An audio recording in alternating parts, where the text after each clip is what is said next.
Okay, so we're going to be doing functions today, but before that, I want to check if any of you had any questions about this example which we did yesterday, because I know nested loops can be a little confusing. So if you didn't understand this, just put it in the chat, please. Ma'am, actually, yes, ma'am. A lot of students, even during the Google Meet session, have been telling us that they are unable to understand this question. So it would be extremely helpful to everyone if you could go through it again once more. Okay, sure. Thank you, ma'am.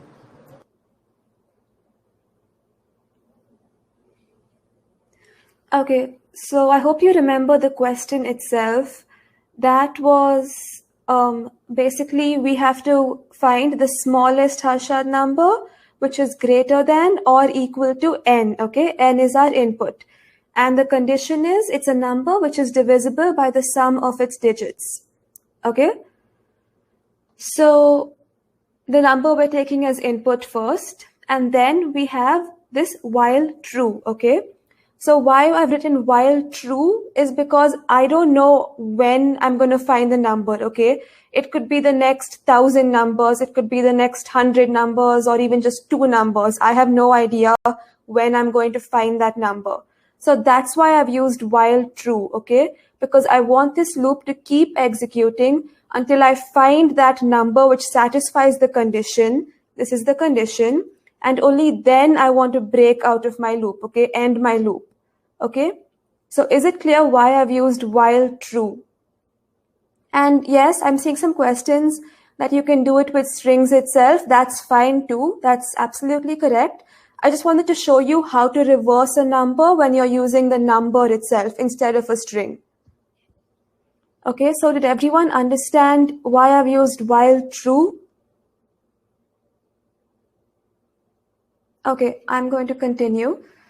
So now I've set a variable copy to my original number, okay? And then I've set my sum of my digits to 0, okay? And this is the sum of the digits for each number starting from num, okay? So suppose num is, okay, 24 was our example in the question, I think. So let's say the num is 24. Now I'm saying while true, copy is also equal to 24 and my digit sum is equal to 0, okay? And then I have this nested loop, okay? This much. So this nested loop will execute for every iteration of the outer loop, okay? So every time I come back here, I'm going to execute this full loop again, okay? So what I'm doing is for every number from 24, which is my input, until this condition is true, I'm going to execute this entire loop, okay? So that's why it's called a nested loop, because it's one loop within another and it's being executed for every iteration of the outer loop. This is the outer loop, this is the inner loop or the nested loop, whatever you want to call it, okay? So now while my copy, this is my inner loop, okay? While my copy is not equal to 0, I'm first getting the last digit of that number, okay? So in my first iteration of my inner loop, my digit is equal to 4, okay? The last digit of my copy, copy more 10. Then I'm adding this to the sum of my digits, okay? So sum is equal to 4 because it was 0 originally. And then I'm doing floor division of copy to get rid of this 4, okay? I want only 2 because I want to remove the last digit because I've already processed that. I've already added it to my digit sum. So now I only want 2. So that's why I'm doing copy floor division 10, okay? Because 24 floor division 10 will give me just 2, okay? And that's also how you remove the last digit from any number, okay? So now my copy is equal to 2, okay? Now I come into my second iteration, and keep in mind this is still the first iteration of the outer loop, okay? So we're still in outer loop.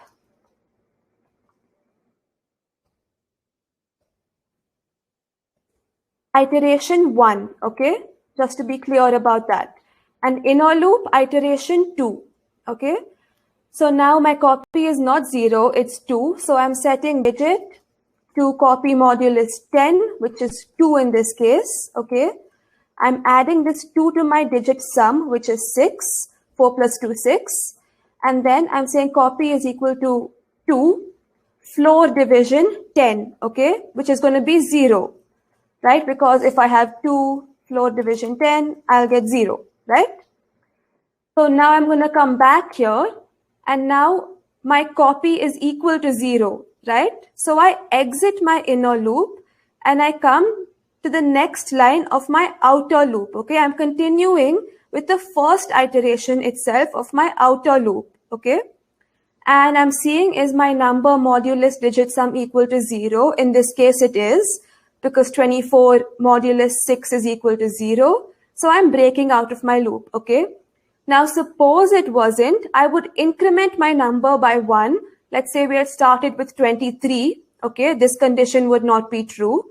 I would increment my number by 1. Now it would become 24. And I would come back here, okay? Again, I would reset copy to 24 this time. I would reset my digit sum to 0. And then I would execute this full thing again. I would find the sum of the digits and when my number is 24 this time, okay? Assuming it was 23 originally. Okay, so I can see a question. When the break gets executed, will the control come out of the outer loop? Yes, because my break is in my outer loop. If you see the indentation, you can see I have my outer while loop, then I have an if, then I have a break, okay? So this break is within my outer while loop. So it will break out of the outer while loop. Suppose I had put this in here, it would break out of the inner loop, okay? If it was within the inner loop. And then this would become an infinite loop and my answer would be wrong, okay? So you have to break out of the outer loop. And this break will break out of whichever loop is closest to it, okay? Meaning if I had just put break over here directly, it would break out of my inner loop. Okay? So, any questions? Ma'am, we have a question regarding whether can we initialize the copy variable right before the while loop? You mean here? No, ma'am. The copy equal to num variable that you have. Can we initialize that before the while loop starts? You mean the outer while loop? Yes, ma'am. Okay, no. So we can't do that because we have our original input as num, okay? And we're incrementing this num, okay, in each outer while loop. We're saying first it's 23, then 24, and so on. And this copy is just a temporary variable, which is holding a copy of this number.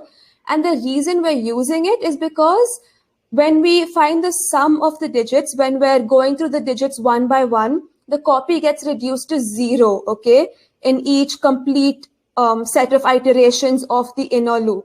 So we're using the copy because we don't want to change our original number, okay? So if we keep copy outside here, if we remove it from here, then it's just going to be my original number, okay, which is going to be 23 or 24, whatever.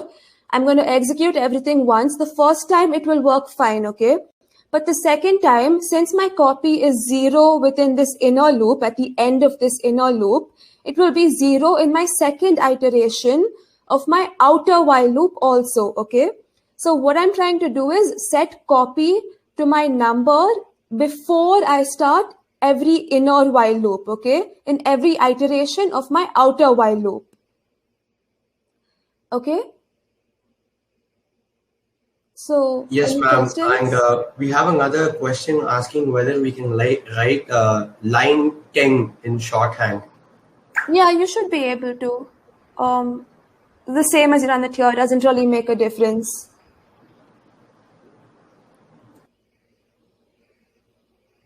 Okay. Ma'am, we have another person asking us to explain what while true means.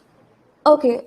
So, a while loop is basically going to execute as long as some condition evaluates to true. Okay, like for example, while num not equal to 0, just as an example. Okay, so this is some condition which evaluates to either true or false, okay?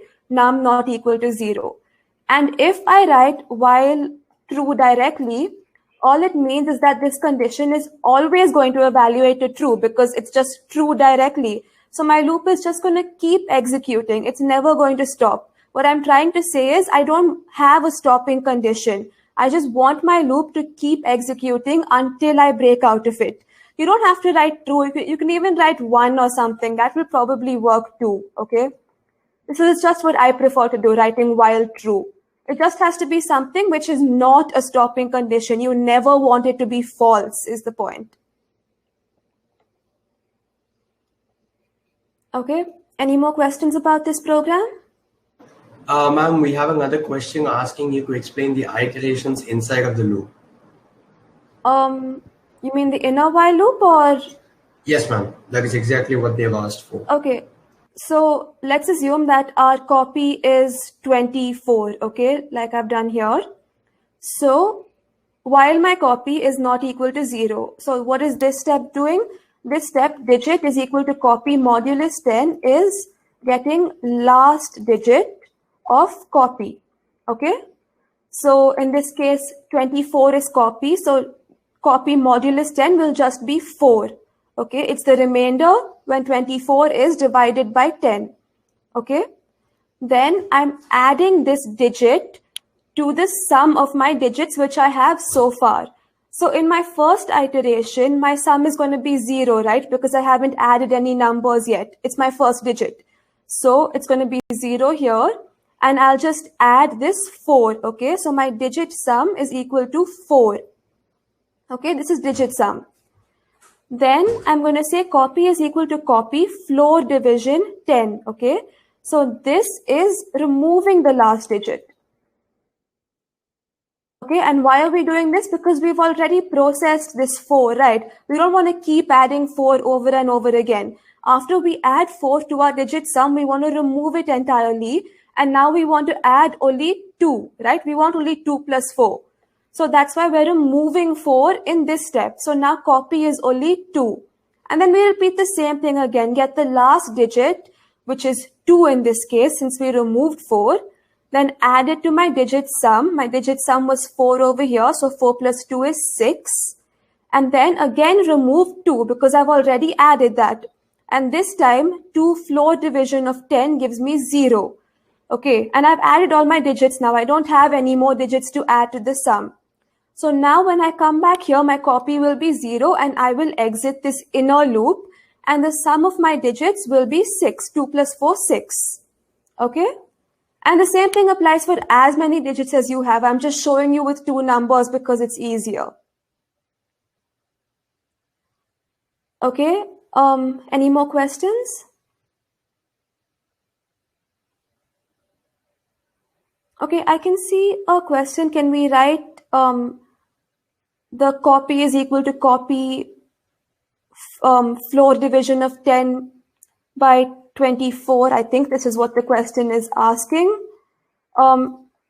Basically, all we're doing is in this step is we're removing the last digit of copy. Okay, that's all this step is doing. When you get the modulus of a number divided by 10, this operation for any number in any type of program, this will always give us the last digit of that number, and this floor division 10 will always remove the last digit of that number.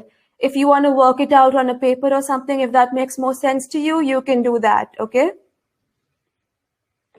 I can see a question, what does this mean? Like, what is num plus equal to 1 mean? It's just adding 1 to num, okay? It's like writing num is equal to num plus 1. It's just a shorthand for the same thing. It has the same meaning. Okay. Any more questions? No, ma'am. We are getting responses that...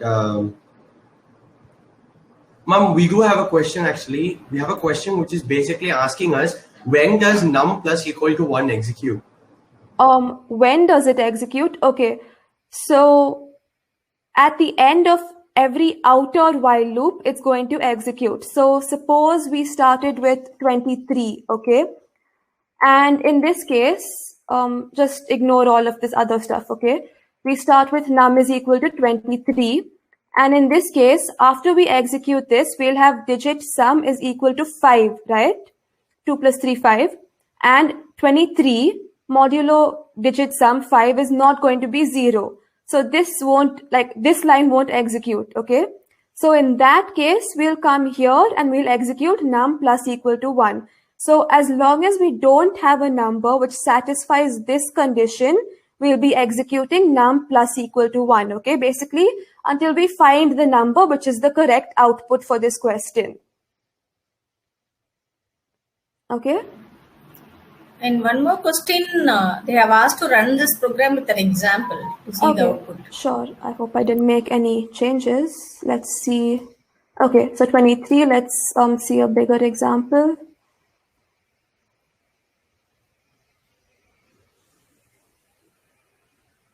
Okay, so they had given this example here. Let's try with that.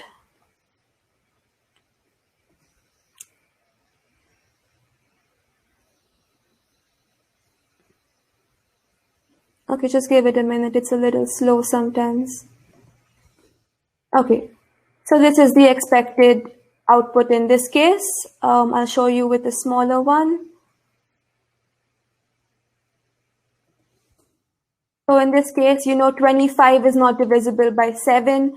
So it increments num to 26, checks the same thing. The condition is not true. Increments num to 27. And this time the condition is true. So it breaks out of the loop. Okay? So any more questions? No, ma'am, there are no more questions. Okay. So was anyone able to solve this practice problem which I asked you to try yesterday? Did anyone look at the question or understand it or attempt it?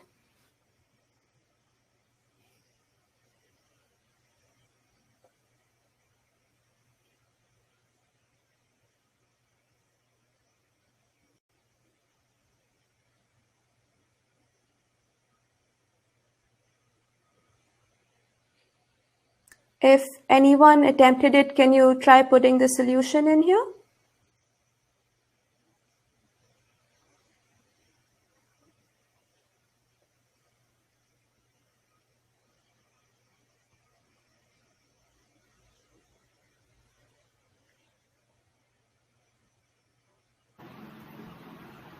Okay, I can see a solution. It looks about right. Okay, I can see a lot of solutions now. So I guess a lot of you did it. That's really good. Okay, I will just explain this question once for those of you who didn't have time, and then I'll explain the solution. Okay, so we are given 3 numbers as input, E, F, and C. Okay, and what they've said is he gets E empty soda bottles. Okay, that's the first number. Okay, at the start of the day, and he finds F soda bottles, empty soda bottles during the day. Okay, and this last number C is the cost of buying a new soda bottle, which is full. Okay, so basically in this example, if you execute it or if you try to run it manually, what you will get is, since he has 9 empty soda bottles at the start of the day, and each full bottle costs 3 empty bottles, he'll get 4 as his final output, okay? Because 9 divided by 3 is 3.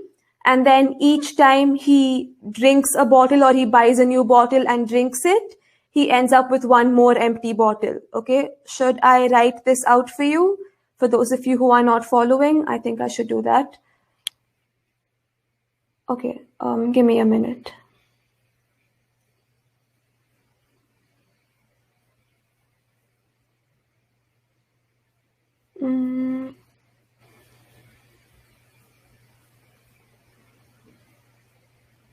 Okay.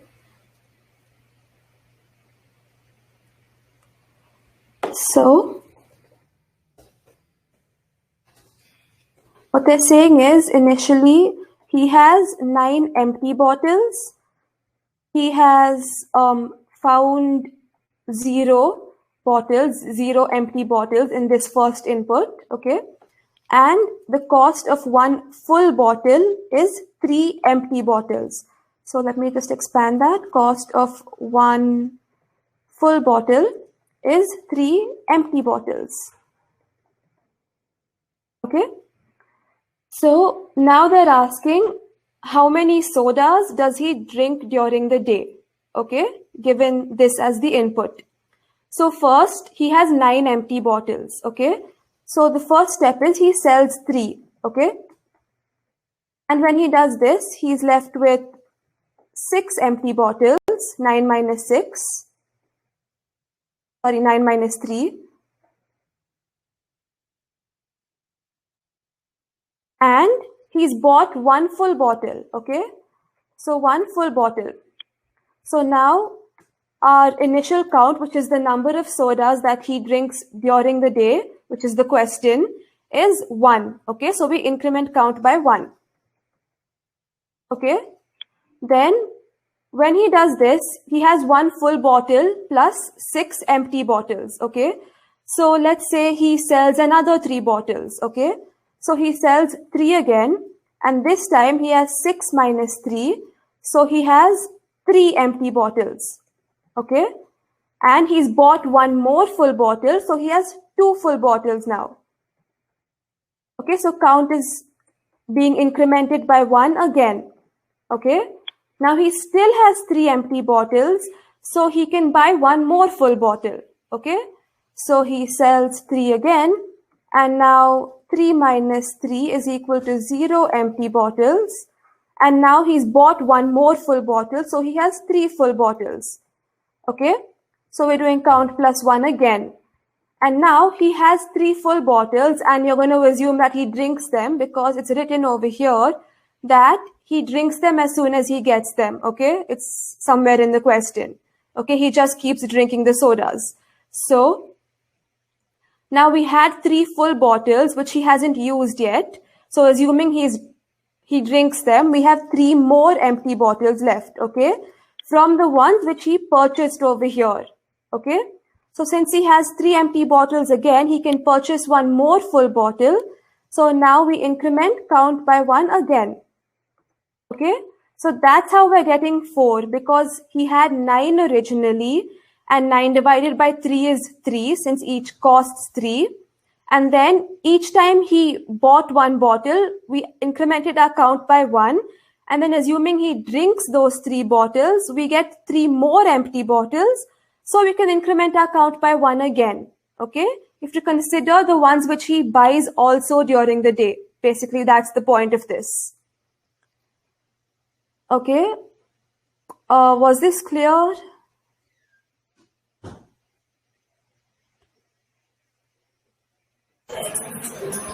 Yes, ma'am, it was clear, ma'am. Okay. Ma'am, we have a question from someone saying that they were unable to follow up with the question. So could you actually go through it once more in an extremely brief manner? Okay, sure. Basically, what we're doing is every time he sells some bottles and buys a new one, his count increments by 1, and he gets 1 more empty bottle. Okay, that's the whole point of this part. Okay, this is very straightforward. He's just selling them and he's reducing the count by the number. Okay, the cost.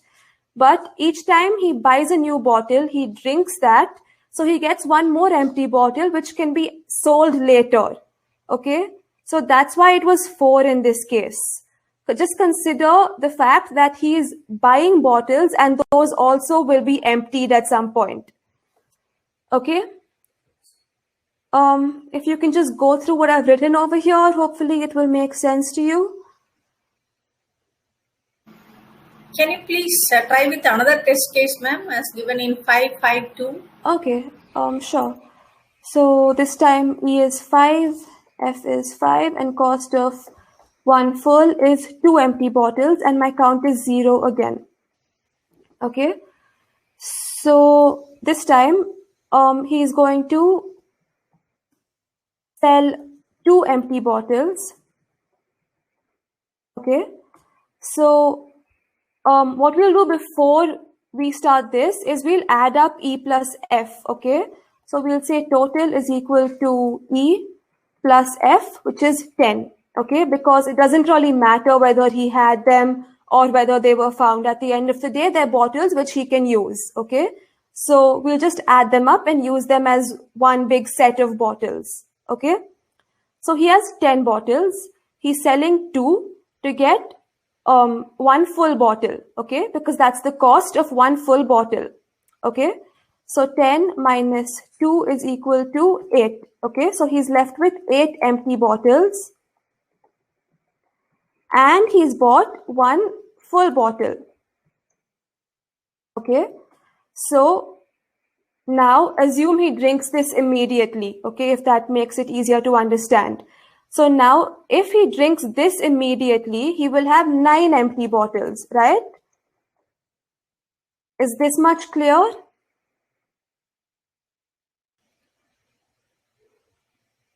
Okay, I'm going to assume this much is clear. Yes, ma'am, it is clear, ma'am. And now we're just repeating this over and over again. That's all. We're repeating this same step over and over again until he has 0 empty bottles or even 1 empty bottle, because if he has only 1 empty bottle, he can't buy a new one. Okay? Because the cost is 2. So that's all that's happening here. We're just repeating these same 2 steps over and over again until it's 0 or 1 in this case. Okay? So the program itself is just a very straightforward implementation of this, okay? And there's many different ways to write this math. I've done it in this way, but whatever way you have to will be correct, okay? This is just one way of doing it. So I've taken in the 3 inputs using split and converting them to integers. I've set my original count to 0 because the question is asking for the total number of soda bottles that he drinks on that day. Okay. And then I'm taking total is equal to E plus F, which is what I did over here also. Okay. And then I'm saying while my total is greater than 0, okay, I'm going to first find the number of bottles that he can buy. Okay. I'm going to add this to my count. And then I'm going to update my total. We won't get into this now because there's different ways of doing it and it's just a bit of math, okay? So I'm not really going to get into the details of the math right now, okay? But basically the for loop is the important part of this, or the while loop rather, okay? If you understood the looping part, then you're good to go, okay? So if you understood the logic behind how we're supposed to solve this problem, you can easily write the code yourself because it's just math, which all of you know. Okay, so I'm going to move on. I hope that's okay. And the solution will be in my slides later if you want to go through it yourself again. Okay, so we're going to start with functions now. So we have 2 things in Python, functions and methods, okay? And there are some similarities, some differences, but both of them are basically just a named sequence of statements or a set of statements that perform some task, okay? So look at this, for example. This is a function, okay? This full thing. So this is the name, subtraction is the name of my function, okay? And it's performing some task. It's just a set of statements that's performing some addition, some subtraction. This is not important right now. It's just an example, okay? The point here is that it's just performing some set of statements and then it's giving you back the final answer, okay? The result to the statements which it executed. So in Python, to define a function or to write a function, we have to use the def keyword, okay, DEF. So this means this is going to be a function. We write the function name. Suppose we want to pass some values into the function. We write them here in a comma separated list, okay. I'll come back to this in a few minutes. and then we put a colon. So I don't need to have this also for one example. Let's just have pass for now. Okay, so this is a smaller function example. We have the def keyword, def. We have the function name. We need to have parentheses. This is mandatory, even if they're empty.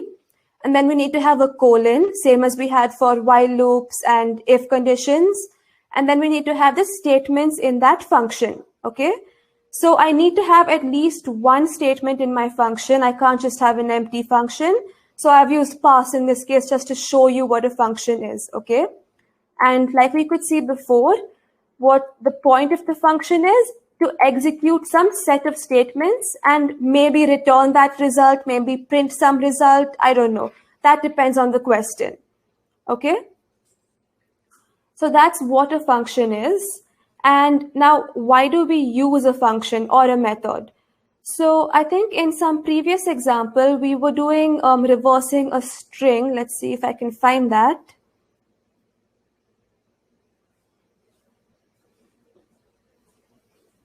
Okay, so in this question, if you remember, we were reversing this string, right? So we did the same operations twice. We had to reverse two strings. So we just wrote the exact same code twice, but with different variable names, right?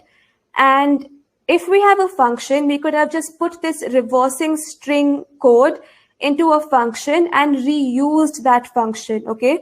Like in this case, we only had to reverse two strings, but it could be maybe 100 or 1,000 or something. We don't want to keep rewriting the same code over and over again when it's just the variable names that are changing, okay? So for code reusability, we use functions, okay? That's one reason. And another reason is for something called modularity, okay? So suppose we had to perform like 100 or 1,000 different tasks within one program, okay? These are very small programs, but in bigger programs, you'll have to perform a lot of different tasks, okay? And this is just one big block of code, okay? So suppose something goes wrong, your output is not as expected, then you'll have to go through every line in that block of code and figure out what's causing the problem, okay? So instead, if you split up your code, that big block of code, into different functions, you're kind of dividing it into different modules, okay? Each task that you're performing becomes one module. So it's adding modularity to your code, okay? It makes your code more readable, it makes it easier to understand, and it makes it easier to fix in case something goes wrong, okay? So basically, when you have a lot of different tasks to perform, try to split them up into different functions, okay? And functions can be either user-defined or built-in, okay? This is a bit of theory. We'll get to examples soon. So a user-defined function is this, okay? The user, that's you, is defining it, okay? You're saying what the function name is, what the function should do, and everything. And a built-in function is this, okay? When we used split, that's a built-in, it's a method, but I'll just call it a function for now. It's a built-in function, okay?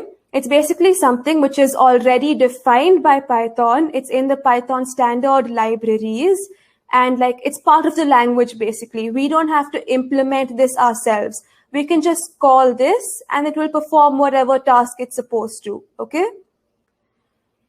So now we'll get to the difference between methods and functions. There's not much of a difference. For now, all you need to know is that methods use this dot operator, okay? You can see I have input dot split. So when I'm calling a method, I use this dot operator, okay? And a method may change the actual data that is input to it, okay? Suppose I send some string or something to the method, okay? The method may change that data and, you know, return back that data, the changed version of it, okay? I know this can be a little confusing now. We'll see some examples soon, okay?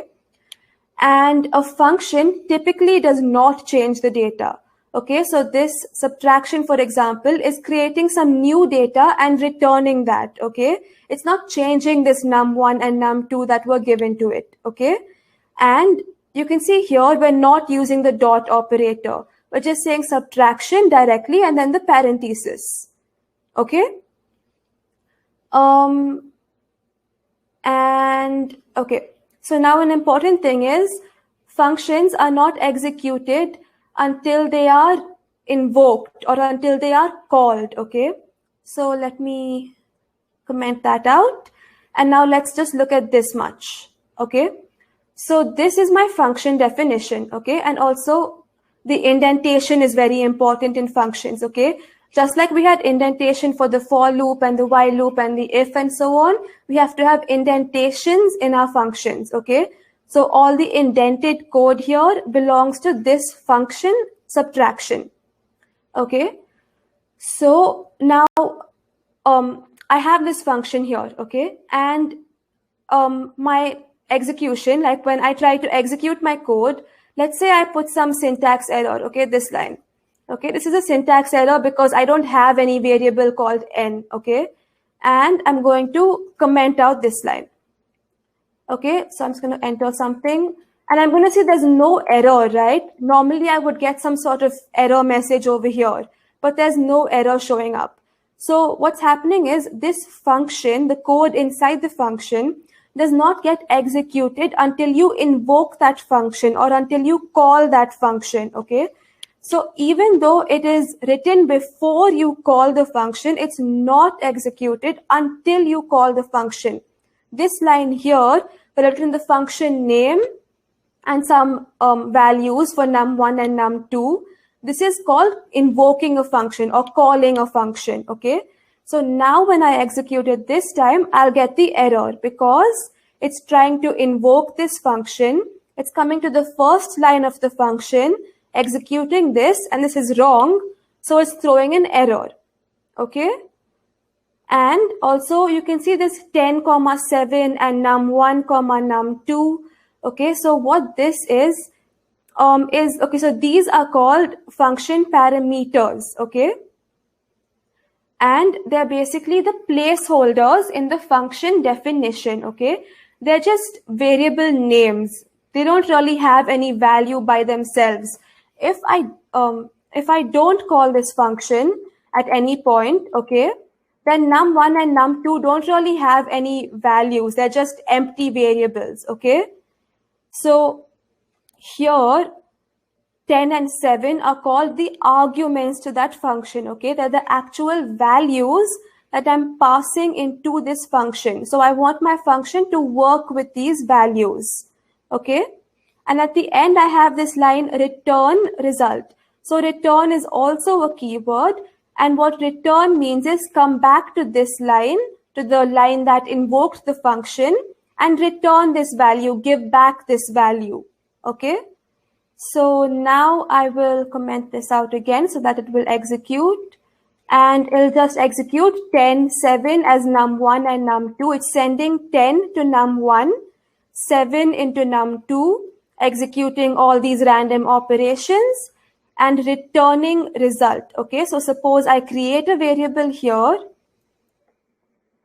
sum, okay, not sum, let's just say num is equal to this subtraction of 10, 7, and then print num, it will be the same thing. Okay, it's basically returning some value which can be assigned to a variable. So are you able to understand what I've said so far? I know there were a lot of concepts that I covered over here. So if you have any doubts, just ask.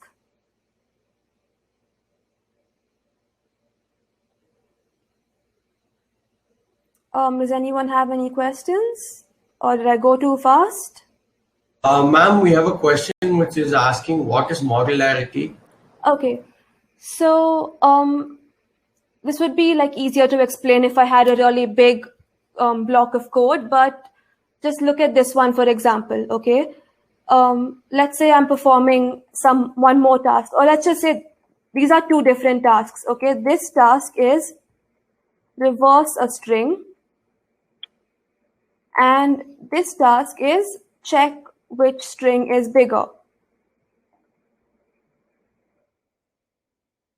Okay, so these are two different tasks. Okay, And they're not related to each other in any way, right? Because checking which string is bigger has nothing to do with whether the string is reversed or forward or regular or anything, right? So these two tasks are totally unrelated, okay? So in an actual real world example, we would have a much bigger program, okay, in most cases. It wouldn't be this small. We would have maybe at least 10 or 20 or maybe even hundreds of tasks, okay? So if we write all those tasks like this, just one after the other in one block of code, the problem is it becomes difficult to understand sometimes. It can be difficult to read because you just have to keep checking what each block is doing and you may or may not put comments. And also, suppose something goes wrong, you have to check each of these lines of code and see what the issue is, okay? You have no idea where the issue is. So with the meaning of modularity is to divide your code into modules, okay? Just think of each task as one module. So you create one function for this task or one module for this task, one module or one function for this task. So you're separating your code into many modules, okay? And all these modules are independent of each other, okay? It doesn't matter what the result of this module is because this module has a totally different function, okay? So that's what modularity means, separating your code into different modules or tasks or functions, which are all independent of each other, okay? And it makes your code more readable, more understandable, and also easier to debug or fix in case something goes wrong. Okay, are there any questions about this, what I explained about return or the parameters, arguments, function syntax, anything? Yeah, Prasanna has raised a question about self-parameter. I think that we will cover while seeing classes. I won't get into that now because it'll be confusing. Yeah. Okay. And Praveen is having a doubt, like while subtracting 10 and 7, like the output we are getting is wrong. But I think he have not gone through this series of operations performed here. So I'm not actually, let me just change this function name to example, okay? I'm not actually trying to perform subtraction. I've just called the function subtraction. It's just a name of a function, that's all. I'm just performing some random series of operations to show you that I can have many statements in one function, okay? And also, I don't have to have this return statement in every function, okay? Some functions may just print result directly. Some functions may just not print or return anything, okay? Both are possible. You don't have to always have a return statement. Okay, any more questions? Ma'am, we have a question asking us if it is possible to return more than one value in Python.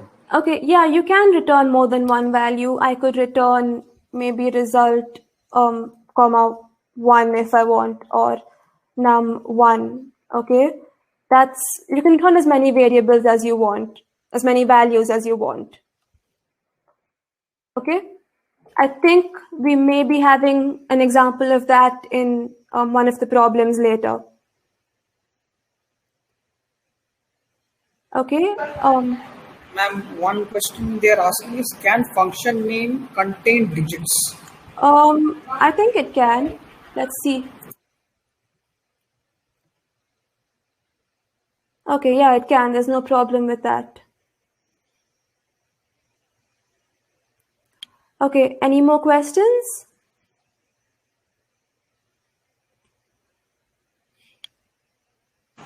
Ma'am, we have a question which is basically asking if we can define a function using inbuilt functions. I didn't get you. Do you mean use an inbuilt function in here? No, ma'am. While you're defining a user-defined function, can we use inbuilt functions? That's one of the questions that we have received. Ma'am, possibly they are trying to ask drag the inbuilt function to create a new function. I'm sorry, I'm not following. Like they are confusing things, like user defined functions and inbuilt functions. They want to relate something, both of them, like that. Okay. So all you have, like, user defined functions are what you're creating, just so that you're clear on the difference. And an inbuilt function is what is already there in Python, which you, like this functionality, you don't have to create it again. I mean, if you want to, you can, but you don't have to write the functionality of split again. It's inbuilt. It's already available in Python. Okay. I can see a question. What does print of input dot split mean? It just means print whatever input you're giving. It's just an example of an inbuilt method, nothing else. There's no functionality that it's supposed to perform as such. Okay, I think I'll move on to an example. How many of you are familiar with binary numbers? Because if you're not familiar with them, I will skip this question. It's a bit of theory and I don't want to get into that. Can you just put no in the chat if you're not familiar with binary numbers?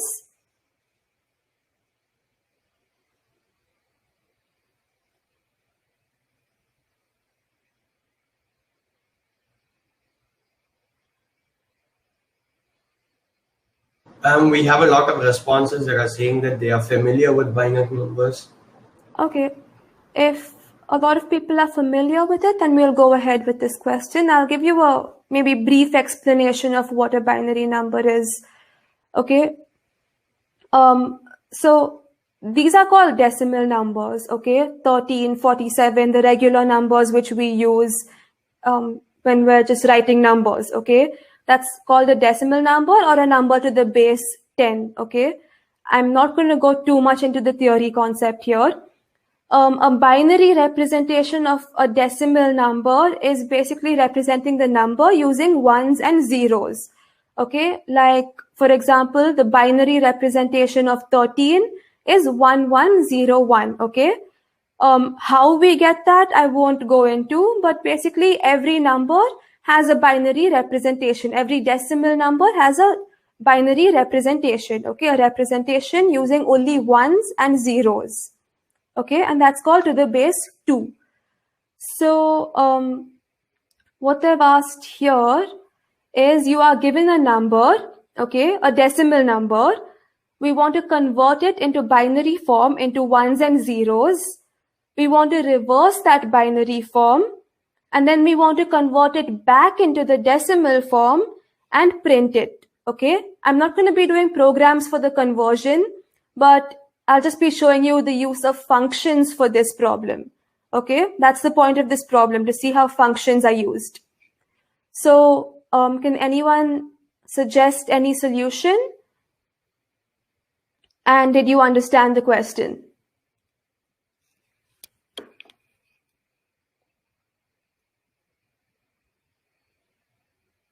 Okay, I can see a solution that looks correct. That's really good.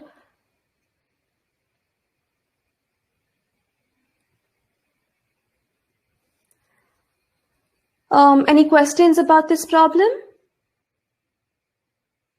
Okay, I can see a suggestion, reverse built-in function. Okay. Okay, we can use built-in functions for the conversion part. So I will go to the solution.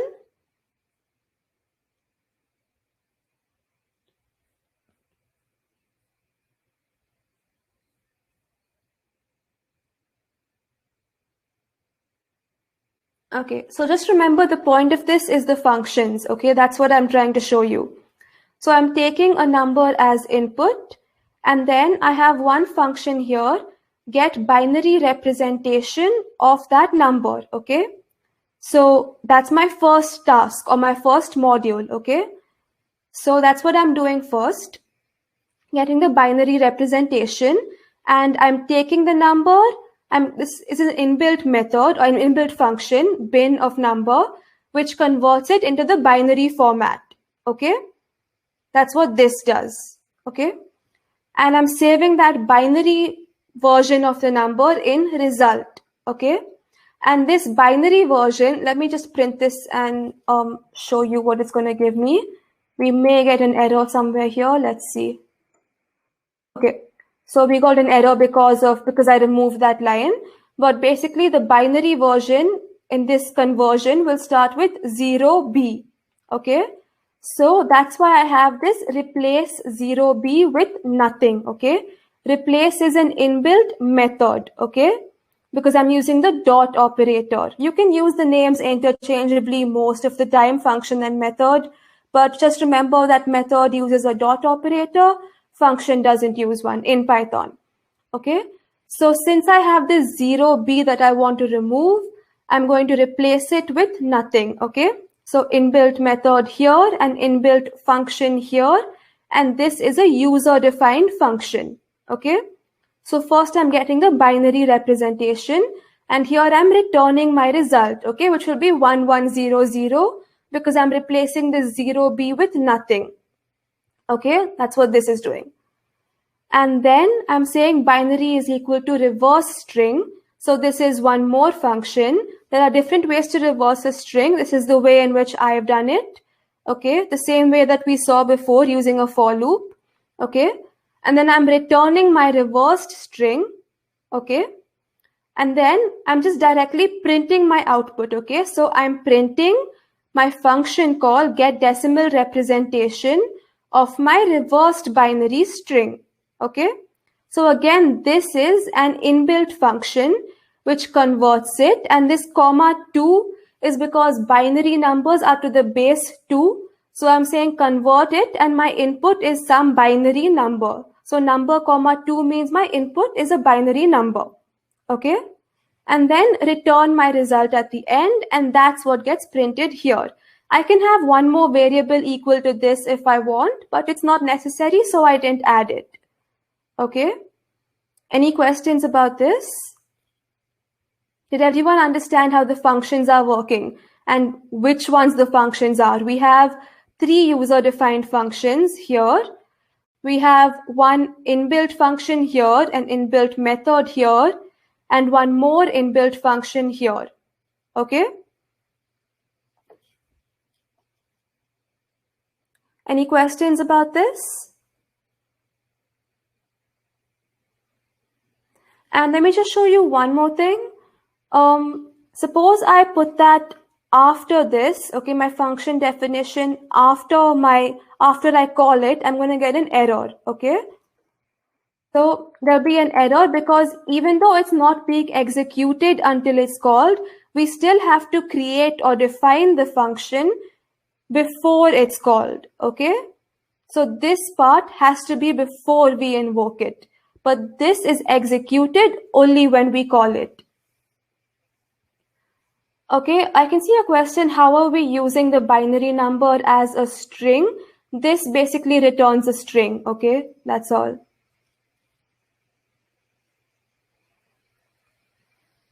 Okay, so any questions?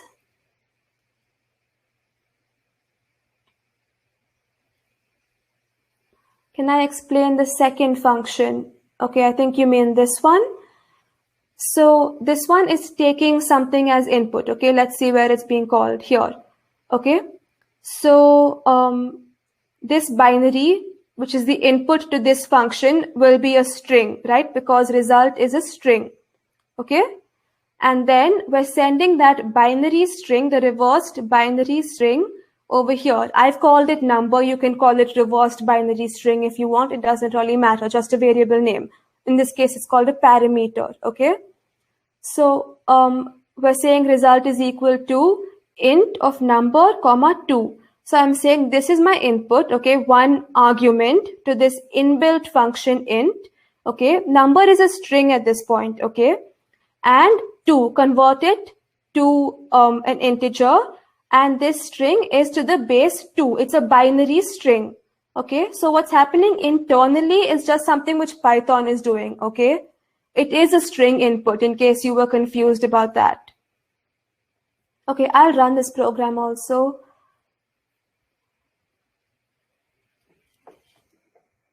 So 11 is my output, which is what you can see over here.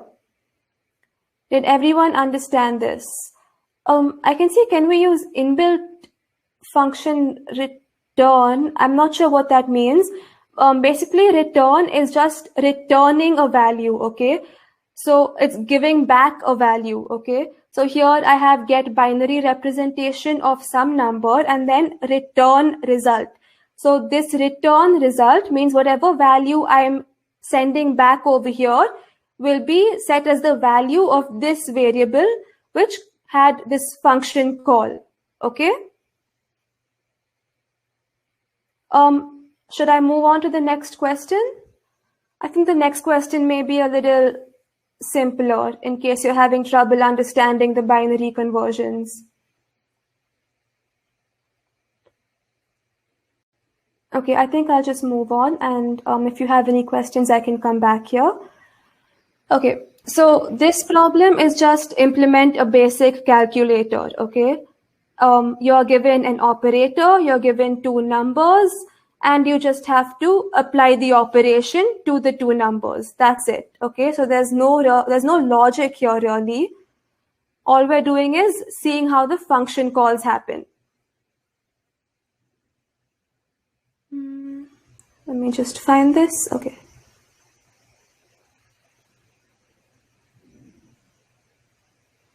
Okay, so I have many, just two functions here, okay? So my first function I've called apply operator, and there's many different ways of doing this, okay? This is the way that I've chosen to do it. So you have one function, apply operator, okay, which takes in input, the two, which takes as parameters, which has the parameters, the first two numbers, okay, that's here, x and y the numbers, and the operator O. Okay, so it has three parameters, okay? And this is just very straightforward.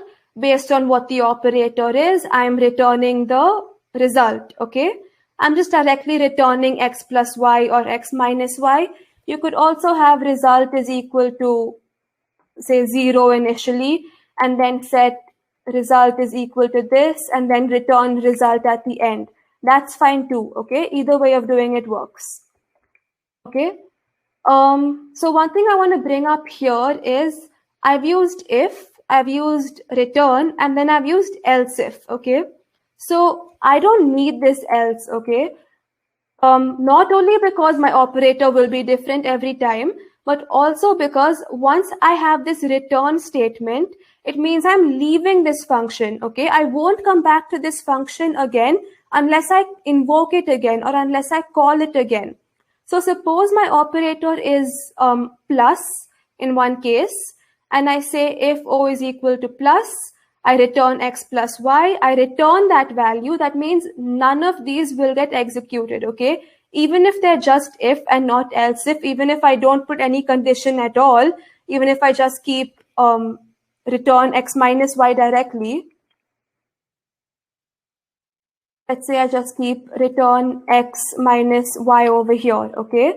And our operator, our input, our argument is plus in this case, okay? It will return x plus y and none of this will happen, okay? Once you return from a function, you only come back to it if it's called again. So the return statement basically means exit the function, okay? And then I have one more function, which is to validate my operator, which is to check whether it's plus, minus, division, modulus, or multiplication, and return true if it's valid. So you can see here, I've not used an else. I just have return false. Because if it's not returning true, it means it's definitely going to be an else, right? So it's going to return false directly, even if I don't have an else, okay? Did you understand this return part? And how return is function exiting, and why I don't need the else in the second function.